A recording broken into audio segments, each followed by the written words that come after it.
تو ہر روز فرشتہ آتا ہے اور فرشتہ اللہ تعالیٰ سے دعا کرتا ہے کہ یا اللہ یہ خرچ کر رہے ہیں تو اس کو اور عطا کر، کہ پہلے لوکل اکاؤنٹ بھرے، پھر فورن اکاؤنٹ بھرے، پھر ملٹیپل کنٹریز کے اندر جا کے جو ہے وہ اکاؤنٹس کھلوا دیے۔ میں حیران ہوتا ہوں کبھی کبھی کہ اس قدر خوف، اس قدر حرص اور اس قدر لالچ مال کی، ایک انسان اپنی زندگی میں کتنا مال استعمال کر سکتا ہے، سارے دن میں کتنی دفعہ کھانا کھا سکتا ہے، اور سارے دن میں کتنا اعلیٰ کھانا کھا سکتا ہے، کپڑے پہنے گا تو دن میں کتنے چینج کرے گا، گاڑیاں رکھے گا تو کتنی چینج کرے گا، اگر گھر رکھے گا تو رہنا تو کسی ایک گھر میں ہی ہے۔ کتنا انسان لالچ میں آ کے اپنی زندگی کو مال اکٹھا کرنے کی وجہ سے خراب اور برباد کر رہا ہوتا ہے۔ اللہ سبحانہ تعالیٰ کہہ رہا ہے کہ تم خرچ کرو، اللہ تم پہ خرچ کرے گا، یعنی اس طرح سمجھ لے کہ تم ڈسٹریبیوشن کرتے رہو، پیچھے سے سپلائی آتی رہے گی، تم جتنا زیادہ ڈسٹریبیوٹ کرو گے اتنی سپلائی بڑھتی چلی جائے گی۔ واللہ ہم جب اس وقت حالات دیکھیں گے تو ان حالات کو دیکھتے ہوئے ہم میں سے ہر انسان یہ خواہش کرے گا کاش میں نے اپنی زندگی میں صرف اپنی بیسک ضروریات کے علاوہ ایک پیسہ بھی دنیا میں نہ سیو کیا ہوتا، میں سارا ہی آگے بھیج دیتا، کیونکہ اتنا ہولناک دن ہے۔ سب سے پہلا فائدہ یہ ہے کہ جو شخص صدقہ کرتا ہے تو صدقہ جو ہے انسان کو جہنم کی آگ سے نجات دلاتا ہے۔ حدیث میں آتا ہے نبی کریم صلی اللہ علیہ وسلم نے فرمایا کہ آگ سے بچو اگرچہ کھجور کے ایک ٹکڑے کے ساتھ ہی، یعنی ایک کھجور کا ٹکڑا بھی اگر ہم اللہ کی راہ میں صدقہ کرتے ہیں تو اس کے ذریعے سے بھی اللہ سبحانہ تعالیٰ ہمیں جہنم کی آگ سے جو نجات دلاتا ہے۔ یہ صدقہ اتنی امپورٹنٹ چیز ہے اور اتنی پاورفل چیز ہے کہ اتنا چھوٹا سا معمولی سا صدقہ وہ بھی اگر ہم کریں گے تو اس کے ذریعے سے بھی کیا ہوگا کہ اللہ سبحانہ تعالیٰ ہمیں جہنم کی آگ سے نجات دلائے گا۔ تو یہ پہلا اور بہت بڑا فائدہ صدقہ کرنے کا جو کہ ہمارا آخرت سے متعلق ہے وہ یہ ہے کہ صدقے کے ذریعے سے اللہ سبحانہ تعالیٰ انسان کو جہنم کی آگ سے جو ہے وہ دور کرتا ہے۔ دوسرا فائدہ کیا ہے کہ جو شخص بھی صدقہ کرنے والا ہوتا ہے اس کے لیے فرشتہ دعا کرتا ہے۔ حدیث میں آتا ہے نبی کریم صلی اللہ علیہ وسلم نے فرمایا کہ ہر روز جو ہے وہ آسمان سے اللہ کی طرف سے 2 فرشتے جو ہیں وہ زمین پہ اترتے ہیں، ان میں سے ایک فرشتہ دعا کرتا ہے کہ یا اللہ جو کوئی بھی خرچ کر رہا ہے تو اسے عطا کر، اور دوسرا فرشتہ دعا کرتا ہے یا اللہ جس نے بھی روکا ہے، مال کو روکا ہے تو اس کو ہلاک کر۔ اب یہ 2 فرشتے ہیں، ایک فرشتہ اس شخص کے حق میں دعا کر رہا ہے جو شخص اپنے مال میں سے اللہ کی راہ میں خرچ کر رہا ہے، لوگوں پہ خرچ کر رہا ہے، وہ روک روک کے نہیں رکھ رہا، دبا دبا کے نہیں رکھ رہا، ہر وقت سیونگ موڈ کے اندر نہیں ہے، بلکہ کیا کر رہے ہیں، وہ دیکھ رہا ہے کہ جہاں جہاں اس کو نظر آتا ہے کہ کسی کی ضرورت ہے، جتنی اس کی استطاعت ہے اس میں سے خرچ کیے جا رہا ہے۔ اب جو شخص اس مائنڈ سیٹ کے ساتھ زندگی گزارتا ہے تو ہر روز فرشتہ آتا ہے اور فرشتہ اللہ تعالیٰ سے دعا کرتا ہے کہ یا اللہ یہ خرچ کر رہا ہے تو اس کو اور عطا کر، کیونکہ اللہ سبحانہ تعالیٰ اس چیز کو پسند کرتا ہے۔ تو کیا ہے کہ فرشتہ اس شخص کے لیے دعا کرتا ہے جو اللہ کی راہ میں مال خرچ کرتا ہے۔ اب اس کے لیے کوئی شرط نہیں ہے کہ کوئی ہزاروں ہی خرچ کرے گا تو اس کی دعا ہوگی۔ اگر اللہ سبحانہ تعالیٰ نے آپ کو مال تھوڑا بھی دیا ہے، اس تھوڑے میں سے بھی تھوڑا سا نکال دیں تو آپ تھوڑا بھی نکالیں گے تو تب بھی اس فرشتے کی دعا کے ہم کیا ہوں گے، وہ ہم اس کے مصداق بن جائیں گے۔ اللہ سبحانہ تعالیٰ ہمیں ان لوگوں میں شامل کرے گا جن کے حق میں اس فرشتے کی دعا ہوگی کہ ہم ان لوگوں میں شامل ہوں جو اللہ کی راہ میں خرچ کرنے والے ہوں۔ اور دوسری طرف وہ لوگ ہیں جو اللہ کی راہ میں مال خرچ نہیں کرتے، صرف اپنی ذات پہ فوکس کیا ہوا ہے، بس اکٹھا کیے جا رہے ہیں، جمع کیے جا رہے ہیں، سیونگ ہوئی جا رہی ہے، اکاؤنٹس جو ہیں وہ بینک اکاؤنٹ ملٹی پلائی ہوئے چلے جا رہے ہیں اور خود بھی پتہ نہیں کتنا مال ہے، لیکن مال کی ہوس اتنی زیادہ ہے کہ پہلے لوکل اکاؤنٹ بھرے، پھر فورن اکاؤنٹس بھرے، پھر ملٹیپل کنٹریز کے اندر جا کے جو ہے وہ اکاؤنٹس کھلوا دیے۔ میں حیران ہوتا ہوں کبھی کبھی کہ اس قدر خوف، اس قدر حرص اور اس قدر لالچ مال کی، اور مال کی اس اتنی شدید غلامی کہ انسان اس مال کی حفاظت کے چکر میں اپنی زندگی آدھی ڈپریشن اور سٹریس میں ہی گزار دے۔ اچھا یہاں لوکل رکھوں گا تو کہیں ٹیکس والے نہ پکڑ لیں، اٹھا کے دوسرے ملک میں ٹرانسفر کر دو، وہاں پہ جاؤں گا، اچھا پتہ نہیں یہ مسئلہ نہیں، یہ پراپرٹی خرید لو۔ سارا وقت اپنے مال کو بڑھانے کے چکر میں جو لوگ زندگی گزارتے ہیں، میں حیران ہوتا ہوں کہ ان کی زندگی کے اندر کیا کوالٹی آف لائف ہوگی۔ ایک انسان اپنی زندگی میں کتنا مال استعمال کر سکتا ہے، سارے دن میں کتنی دفعہ کھانا کھا سکتا ہے، اور سارے دن میں کتنا اعلیٰ کھانا کھا سکتا ہے، کپڑے پہنے گا تو دن میں کتنے چینج کرے گا، گاڑیاں رکھے گا تو کتنی چینج کرے گا، اگر گھر رکھے گا تو رہنا تو کسی ایک گھر میں ہی ہے. کتنا انسان لالچ میں آ کے اپنی زندگی کو مال اکٹھا کرنے کی وجہ سے خراب اور برباد کر رہا ہوتا ہے. مال وہ والا ہی اچھا ہے کہ جب اللہ سبحانہ تعالیٰ دے تو اس مائنڈ سیٹ کے ساتھ انسان اس مال کو یوز کرے کہ جب میرے پاس زیادہ ہوگا میں لوگوں کے لیے خرچ کروں گا، میرے مال سے کسی کو فائدہ ہو جائے، میرے مال سے کسی کا بینیفٹ ہو جائے، میرے مال سے کسی کی مدد ہو جائے. جب اس مائنڈ سیٹ کے ساتھ مال جو ہے وہ کمایا جاتا ہے تو اس کے اندر برکت بھی ہوتی ہے اور انسان کو خوف نہیں ہوتا. تو بہرحال کیا ہے کہ فرشتے کی دعا اس شخص کے لیے ہے کہ جو اللہ کی راہ میں مال خرچ کرتا ہے، اور فرشتہ دعا کرتا ہے کہ اللہ اس شخص کو عطا فرما جو کہ تیری راہ میں مال خرچ کر رہا ہے. تیسری چیز جو ہے وہ کیا ہے کہ جو شخص اللہ کی راہ میں مال خرچ کرتا ہے اللہ اس پہ خرچ کرتا ہے. حدیث میں آتا ہے، نبی کریم صلی اللہ علیہ وسلم نے فرمایا کہ اللہ تعالیٰ فرماتا ہے انفق یا ابن آدم ينفق علیک، اے ابن آدم تو خرچ کر، تجھ پہ خرچ کیا جائے گا. سبحان اللہ، کیا زبردست فارمولہ اللہ تعالیٰ نے ہمیں دے دیا کہ دیکھو تم اپنا مال جو کماتے ہو نا، تم یہ چاہتے ہو کہ تمہارے پاس اور آئے، تو ایک کام کرو، اللہ نے تمہیں جو دیا ہے اس میں سے اٹھا کے تم خرچ کرنا شروع کر دو، لوگوں پہ لگانا شروع کر دو، غربا پہ، مساکین پہ، ضرورت مندوں پہ، اپنے خاندان والوں پہ، جہاں جہاں تمہیں نظر آتا ہے تم خرچ کرنا شروع کر دو. اللہ کی کمٹمنٹ ہے کہ تم خرچ کرو، اللہ تم پہ خرچ کرے گا. اللہ سبحانہ تعالیٰ کہہ رہا ہے کہ تم خرچ کرو، اللہ تم پہ خرچ کرے گا. یعنی اس طرح سمجھ لے کہ تم ڈسٹریبیوشن کرتے رہو، پیچھے سے سپلائی آتی رہے گی. تم جتنا زیادہ ڈسٹریبیوٹ کرو گے اتنی سپلائی بڑھتی چلی جائے گی. تم آج ہزاروں لوگوں میں آج تم جو خرچ کر رہے ہو وہ ہزاروں میں ہے، اللہ تمہیں ہزاروں سے بڑھا کے لاکھوں میں لے کے آئے گا. تم لاکھوں میں جاؤ گے، اللہ کروڑوں میں کر دے گا.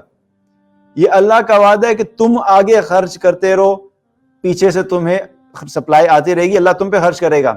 اب یہ تمہارے اپنے اوپر ہے. اگر تم چاہتے ہو کہ پیچھے سے سپلائی آنا بند نہیں ہو تو پھر تم آگے ڈسٹریبیوٹ کرنا بند نہیں کرو.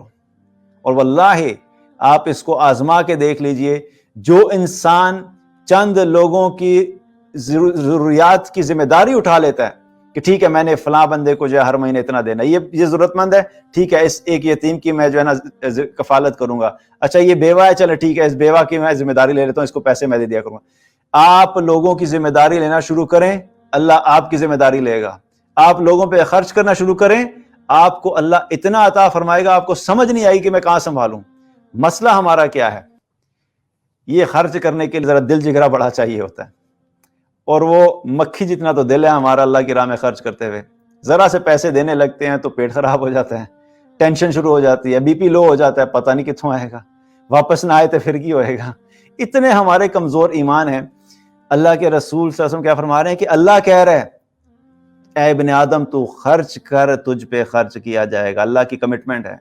تو اللہ کی راہ میں جو شخص خرچ کرے گا، یاد رکھیں کہ اللہ سبحانہ تعالیٰ اس پہ خرچ کرتا رہے گا.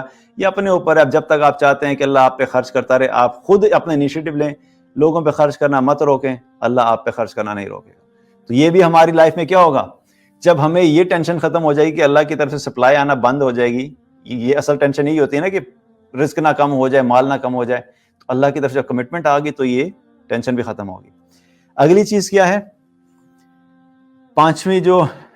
چوتھا فائدہ کیا ہے کہ صدقہ جو ہے وہ مال کو کبھی کم نہیں کرتا. حدیث میں آتا ہے، نبی کریم صلی اللہ علیہ وسلم نے فرمایا ما نقصت صدقۃ من مال، کہ صدقہ مال میں کوئی کمی نہیں کرتا.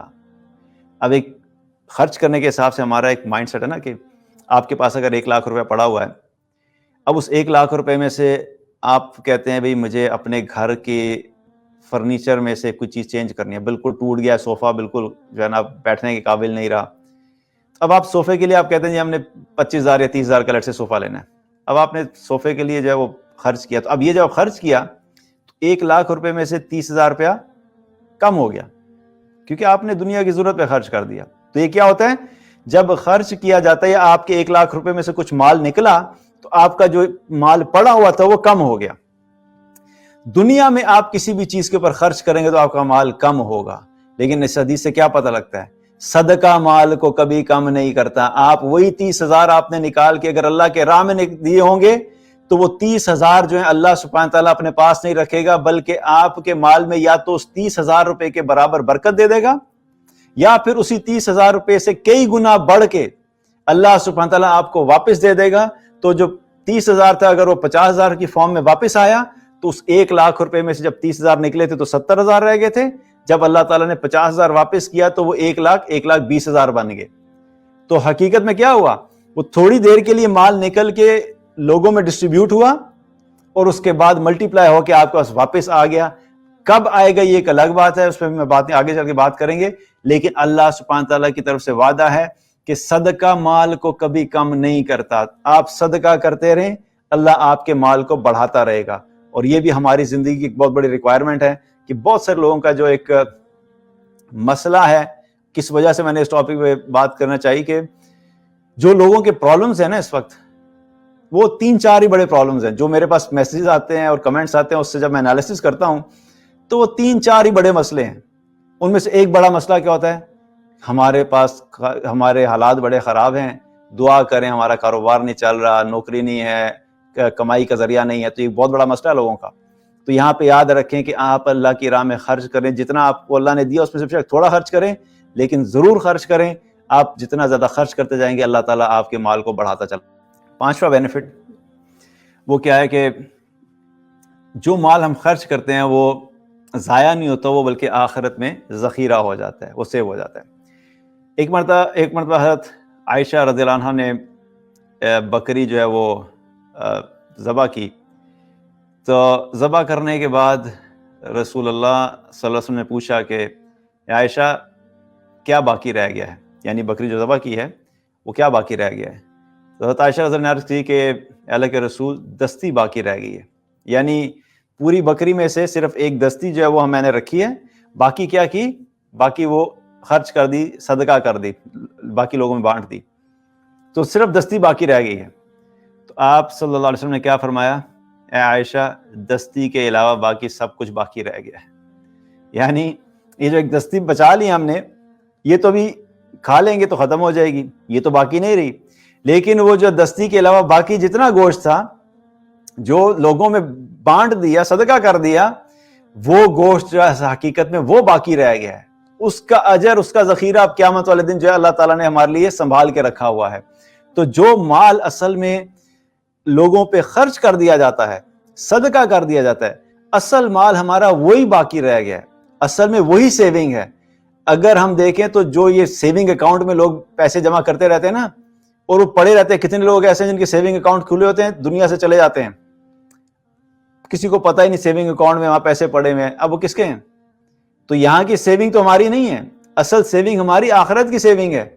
تو جو پیسے ہیں اس کا ایک بڑا حصہ اپنے آخرت کے سیونگ اکاؤنٹ میں ڈالیں، تاکہ جو مال ادھر چلا جائے گا وہ باقی رہ جائے گا، اور جو مال ادھر ہے وہ ہمارے اپنے کنٹرول میں نہیں ہے. جس دن ہم جائیں گے وہ سب کا سب یہاں پہ ہی پڑا رہ جائے گا. تو آخرت میں ذخیرہ ہوتا ہے. جو شخص اللہ کی راہ میں صدقہ کرتا ہے تو اس کا مال جو ہے وہ آخرت میں سیو ہوتا رہتا ہے، اور وہ آخرت میں ایک ذخیرہ ہوتا ہے. وہ آخرت میں جب ہم وہاں پہنچیں گے قیامت والے دن، تو وہاں پہ ہمیں جتنی اس کی ضرورت ہوگی، واللہ ہم جب اس وقت حالات دیکھیں گے تو ان حالات کو دیکھتے ہوئے ہم میں سے ہر انسان یہ خواہش کرے گا کاش میں نے اپنی زندگی میں صرف اپنی بیسک ضروریات کے علاوہ ایک پیسہ بھی دنیا میں نہ سیو کیا ہوتا، میں سارا ہی آگے بھیج دیتا. کیونکہ اتنا ہولناک دن ہے، اتنا خوفناک دن ہے. یہاں پہ ایک ایک نیکی کام آئے گی. کیا فائدہ ہوا میرے اس پیسے کا جو میرا کبھی ایک ملک میں پڑا ہوا تھا، کبھی دوسرے ملک میں پڑا ہوا تھا، اتنے میں نے پلاٹس بنائے تھے، اتنے میں نے گھر بنائے تھے، وہ سارے کے سارے وہیں پہ رہ گئے. آج مجھے جب اپنی نیکیوں کی ضرورت ہے، اگر وہ سارا مال جو میں دنیا میں بچاتا رہا میں نے کاش صدقہ کر دیا ہوتا تو آج میں کامیاب لوگوں میں شامل ہوتا. اس وقت حسرت ہوگی، لیکن اس وقت کی حسرت کسی کام کی نہیں ہے. اسی لیے اللہ تعالیٰ ہمیں بار بار ریئلائز کراتا ہے جو کرنا ہے اس دنیا میں کرو، یہی چانس ہے، یہی موقع ہے، یہی زندگی ہے. کوئی ایک اور ایکسٹرا زندگی نہیں ملنے والی. اللہ تعالیٰ نے کوئی 2 زندگیاں نہیں رکھی کہ ایک زندگی تم دنیا میں عیاشی گزار لو اور ایک زندگی جو آئے گی تو اس کے لیے تم آخرت کے لیے تیاری کر لو. ایک ہی زندگی ہے، only one chance, your call. جو کرنا ہے کرو. لیکن یاد رکھو اگر تم آخرت میں ناکام ہوگے تو اصل ناکامی وہ ہے، اس لیے تیاری کر کے جانا، دنیا میں رہ کے اپنی آخرت کے لیے جو ہے وہ تیاری کر کے جانا۔